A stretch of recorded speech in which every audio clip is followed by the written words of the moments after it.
Hello student, I am Ashima Thakur और आज हम लोग मिल रहे हैं क्लास 11th के नेक्स्ट टॉपिक जो बायोलॉजिकल क्लासिफिकेशन सिस्टम से दिया गया है और उसमें आज हम लोग बात करेंगे किंगडम प्रोटिस्टा के बारे में। तो एज वी नो, जैसे कि बहुत सिंपल सी चीज़ है बच्चा पार्टी, जैसे घर का डस्टबिन होता है ना, मैंने आपको पहले भी बताया था, घर का डस्टबिन होता है ना, तो जितना भी उसमें वेस्ट होता है अपन उस वेस्ट को उस घर के डस्टबिन में डाल देते हैं। इन द सेम वे जो हमारे ऑर्गेनिज्म यूनिसेलुलर है और यूकैरियोटिक हैं, उसको हम लोगों ने, चाहे वो प्लांट से बिलोंग करें, चाहे वो एनिमल से बिलोंग करें, चाहे वो फंगस से बिलोंग करें, चाहे वो मोनेरा से बिलोंग करें, उन सबको मिला जुला के हमने किस में रख दिया? किंगडम प्रोटिस्टा में रख दिया। That's why we can say that kingdom protista behaves like a dustbin, क्योंकि इसमें यूनिसेलुलर और यूकैरियोटिक होना चाहिए, फिर चाहे वो किसी भी किंगडम से बिलोंग करता हो, दैट डजंट मैटर। ओके, तो हम लोग ये भी बोल सकते हैं कि जो किंगडम प्रोटिस्टा है वो एक कनेक्टिंग लिंक है किंगडम मोनेरा, फंजाई, प्लांटी और एनिमेलिया के बीच का। ठीक है, अब नेक्स्ट चीज़ आती है, हम लोग को ये भी पता है कि भाई अगर इसमें ऑल काइंड ऑफ ऑर्गेनिज्म मिल रहे हैं किंगडम प्रोटिस्टा में, तो ये इनका जो हैबिटेट होगा वो क्या होगा? ये फ्रेश वाटर में भी मिलेंगे, सी वेट वाटर में भी मिलेंगे, मॉइस्ट सॉइल में भी मिलेंगे, प्लैंकटॉन्स के फॉर्म में भी मिलेंगे और कुछ जो है वो पैरासाइट के फॉर्म में भी मिलेंगे। अब क्योंकि यूकैरियोट्स हैं तो इनमें जो राइबोसोम्स होंगे वो ATS टाइप के होंगे। ठीक है, वो ATS टाइप के होंगे और ATS राइबोसोम हमें यूजुअली यूकैरियोटिक सेल में देखने के लिए मिलते हैं। फिर उसके बाद अगर हम लोग बात करें तो इसमें हमें जो सेल ऑर्गेनेलीज होती हैं वो भी मिलेंगे, लाइक माइटोकॉन्ड्रिया हो गया, गोल्जी कॉम्प्लेक्स हो गया। ठीक है फिर आपका एंडोप्लाज्मिक रेटिकुलम हो गया या सेंट्रियोल हो गए। अब जैसे प्लास्टिड्स भी इसमें मिलते हैं देखने के लिए, तो प्लास्टिड्स क्यों मिल रहे हैं?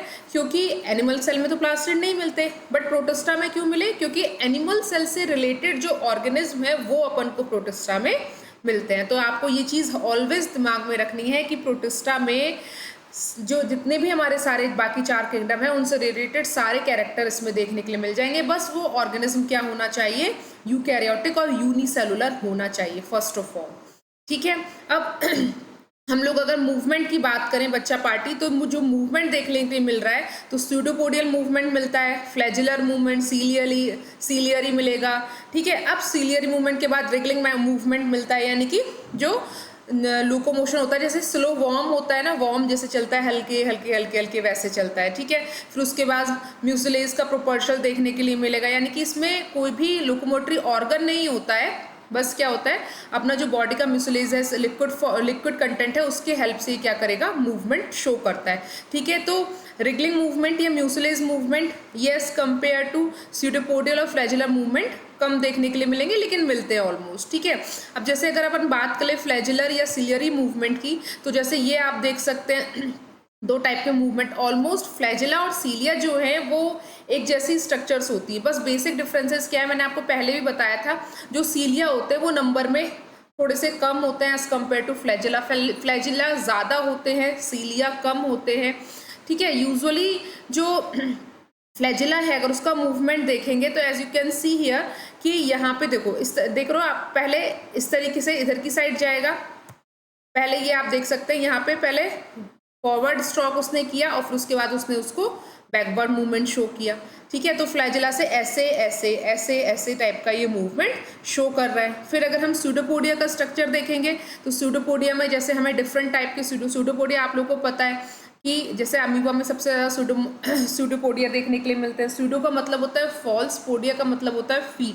दैट मीन्स जो फॉल्स फीट बनते हैं, अभी अगर फॉल्स फीट बन रहे हैं तो किसकी हेल्प से बनेंगे? तो बॉडी का जो लिक्विड कंटेंट होता है, जो साइटोप्लाज्म होता है किसी भी सेल का, वो साइटोप्लाज्म जो सेल मेम्ब्रेन होती है उसको एक स्पेसिफिक स्ट्रक्चर प्रोवाइड करता है और पोडिया लाइक स्ट्रक्चर्स को बनाता है, जिसको अपन सूडोपोडिया बोलते हैं।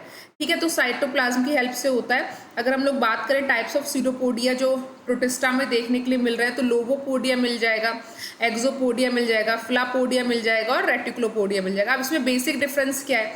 अब देखो, लोबोपोडिया क्या है? ये थोड़ा सा ऊपर से ब्रॉड है। ठीक है, एक्सोपोडिया क्या है कि इसका एक्सेस एक लॉन्ग स्टॉक के फॉर्म में है। अब फिलापोडिया में एक छोटा सा फिलामेंट बनता है जो एक्सोपोडिया के कंपैरिजन में छोटा होता है। और उसके बाद अगर रेटिकुलोपोडिया की बात करें तो रेटिकुलो का मतलब होता है बच्चा पार्टी नेटवर्क। किसी भी चीज़ का जो नेटवर्क होता है उसको रेटिकुलम बोलते हैं। अब यहाँ पे आप देख रहे हैं छोटे छोटे पोडिया के नेटवर्क जैसा बन रहा है, तो इसको हम लोगों ने क्या बोल दिया, रेटिकुलोपोडिया।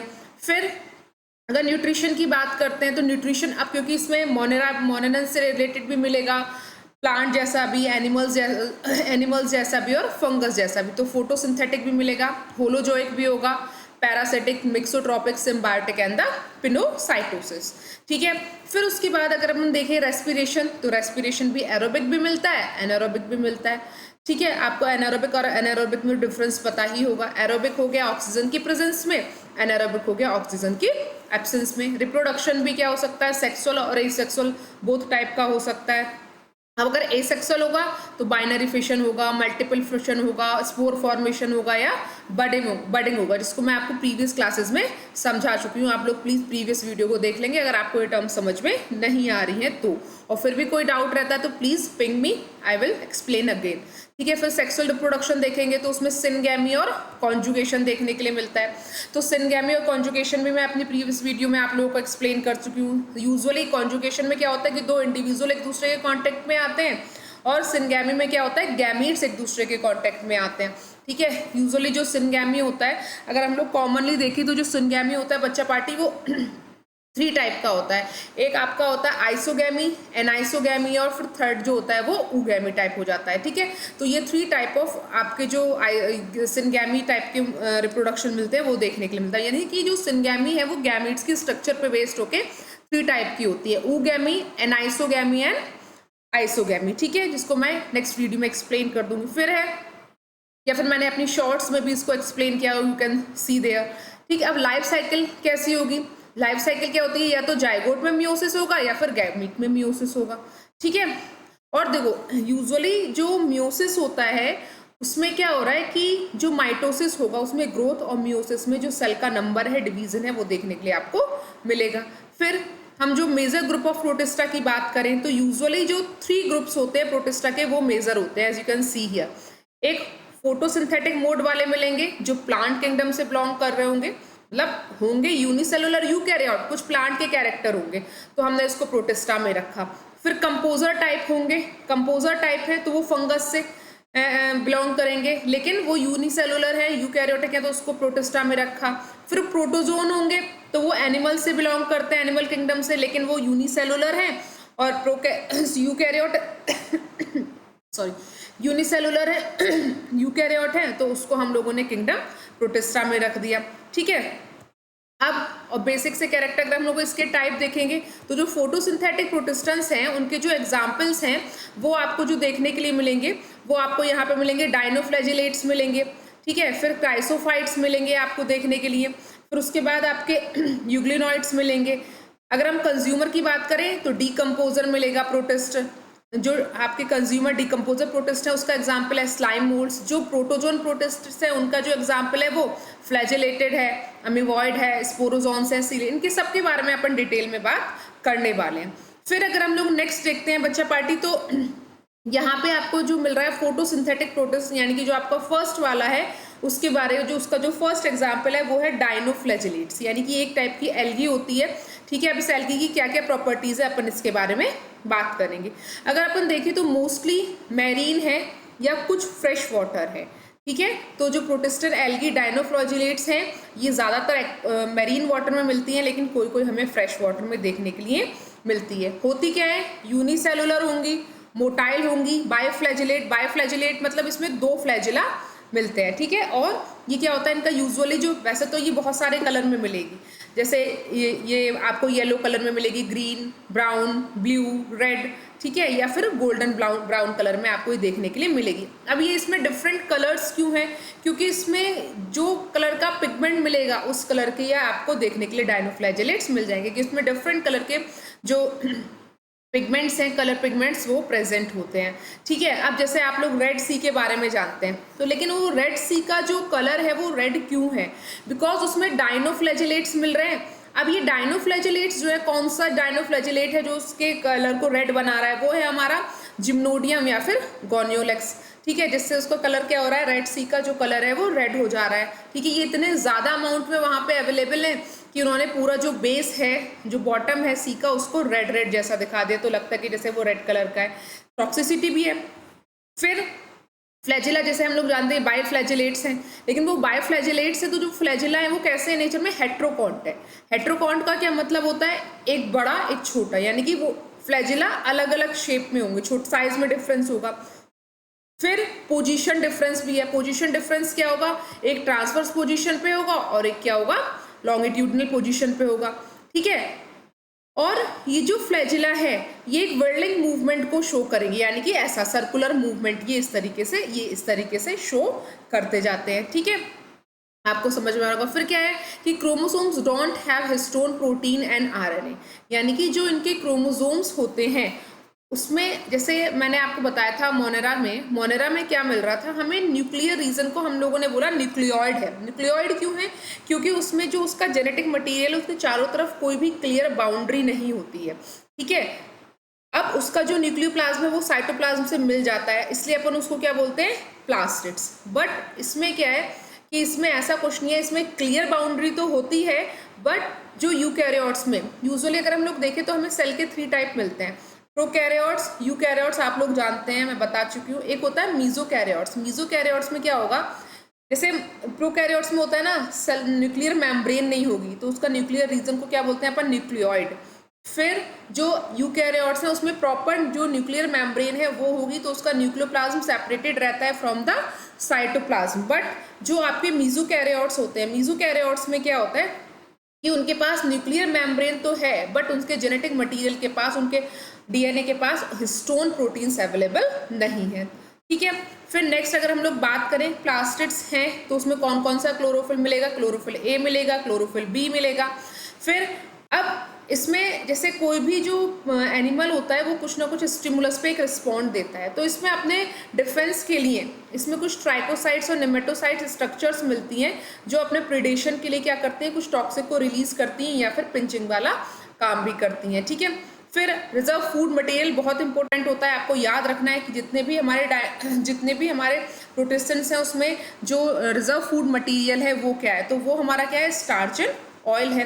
Reproduction asexual sexual, I already told you, अगर एसेक्सुअल का रिप्रोडक्शन हो रहा है तो सेल डिवीजन होगा, सिस्ट फॉर्मेशन होगा, और सेक्सुअल रिप्रोडक्शन हो, ये स्पेशली डायनोफ्लैजिलेट्स के हैं। पहले मैंने कॉमन कैरेक्टर बताए थे, डोंट गेट कंफ्यूज, पहले मैंने ऑलरेडी आपको कॉमन कैरेक्टर्स बताए थे। किसके कॉमन कैरेक्टर्स थे ये आप लोगों के कॉमन कैरेक्टर थे जो आपके प्रोटेस्टेंट्स होते हैं उनके। अब हम प्रोटेस्टा में अलग अलग ग्रुप पढ़ रहे हैं, तो सबसे पहले जो हमने फोटोसिंथेटिक प्रोटेस्टा पढ़ा, फॉर एग्जांपल डायनोफ्लैजिलेट, उसके बारे में हम लोग बात कर रहे हैं। तो उसमें जो एसेक्सुअल डिवीजन होता है वो सिस्ट फॉर्मेशन से होता है और सेल डिवीजन से होता है, और सेक्सुअल रिप्रोडक्शन कैसे होता है, आइसोगैमीट्स और एनाइसोगैमीट्स। टोटल अगर प्रोटिस्टा में बात करेंगे तो सेक्सुअल रिप्रोडक्शन oogametes, आइसोगैमीट्स, एनाइसोगैमीट्स किसी भी टाइप का हो सकता है, मगर उसके फोटोसिंथेटिक अगर आपके जो फोटोसिंथेटिक प्रोटिस्टेंट्स है उसका एग्जांपल अगर अपन देखेंगे तो उसमें जो सेक्सुअल रिप्रोडक्शन हो रहा है वो हो रहा है आपका आइसोगैमीट्स और anisogametes. Please note this point और you can take a screenshot, but याद अच्छे से कर लेना, ठीक है।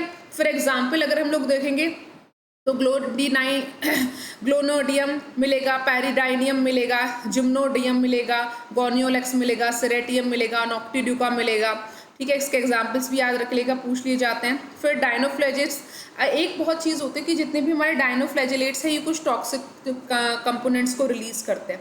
अभी टॉक्सिक कंपोनेंट्स जो है, कोई भी अगर एक्वाटिक जो एनिमल्स हैं लाइक फिश, इनको अगर खाती है तो ये उसके लिए हार्मफुल नहीं होंगे, लेकिन अगर उस एक्वाटिक फिश को किसी ह्यूमन बीइंग ने खा लिया तो ये उसको क्या करेंगे, उसकी बॉडी में ये टॉक्सिसिटी, सीवियर टॉक्सिसिटी कॉज करेंगे, ठीक है। तो यूजुअली अगर इसका एग्जांपल बताऊं तो कुछ डायनोफ्लैजिलेट्स है जिसको शेल फिश खाती है, तो वो सेल फिश के लिए हार्मफुल नहीं होते हैं, लेकिन अगर उस सेल फिश को कोई भी ह्यूमन बीइंग खा ले तो क्या होगा, वो उसकी बॉडी को पैरालिसिस हो सकता है। यूजुअली अगर हम लोग कहीं बाहर जाएं तो हमें, या जैसे किसी फॉरेन कंट्रीज़ में जा रहे हैं, जैसे चाइना है, जापान है, तो वो तो बहुत ज़्यादा सी फूड पे डिपेंडेंट है, तो हमें कभी भी ना कोई अननोन जो ये है आपका सी फूड है उसको ट्राई नहीं करना चाहिए। मे बी वो हमें कोई सीवियर टाइप की एलर्जी क्रिएट कर दे और वो हमारे लिए फैटलिक हो सकता है, ठीक है। फिर नेक्स्ट है नॉक्टिल्यूका, एक आपका डायनोफ्लैजिलेट्स होता है, और वो कलरलेस होता है, बट वो फर्स्ट ऐसा डायनोफ्लैजिलेट्स है जिसमें हमें बायोल्यूमिनेसेंस देखने के लिए मिला, मतलब वो रात में क्या करता है, शाइन करता है अपने आप से। तो यूजुअली बहुत सारे डायनोफ्लैजिलेट्स हैं जिसमें हमें बायोल्यूमिनेसेंस नेचर भी देखने के लिए मिलता है। ठीक है, अब ये एग्जाम्पल अगर हम लोग देखें तो ये नॉक्टिल्यूका का एग्जाम्पल है। फिर आगे आपका नेक्स्ट और एग्जाम्पल आपको देखने के लिए मिल रहा है जो आपका टाइकोटिकस है, फिर आपका सिरेटियम है, गोनियोलेक्स है, ये कुछ एग्जाम्पल्स हैं। ठीक है, तो आई थिंक आपको मेरा जो वीडियो है वो समझ में आ रहा होगा, मैं जो आपको समझाना चाह रही हूँ वो आप लोग समझ भी पा रहे होंगे। ठीक है, अगर नहीं आप लोग को समझ रहा था प्लीज़ आप लोग मैसेज कर दीजिए या कमेंट करके बताइए। ठीक है, लाइक एंड सब्सक्राइब कर दीजिए मेरे चैनल को ताकि मैं आपके संग लगातार बनी रहूँ। ठीक है, तब तक के लिए tata bye bye. Next video में हम लोग ये बात करेंगे। ठीक है।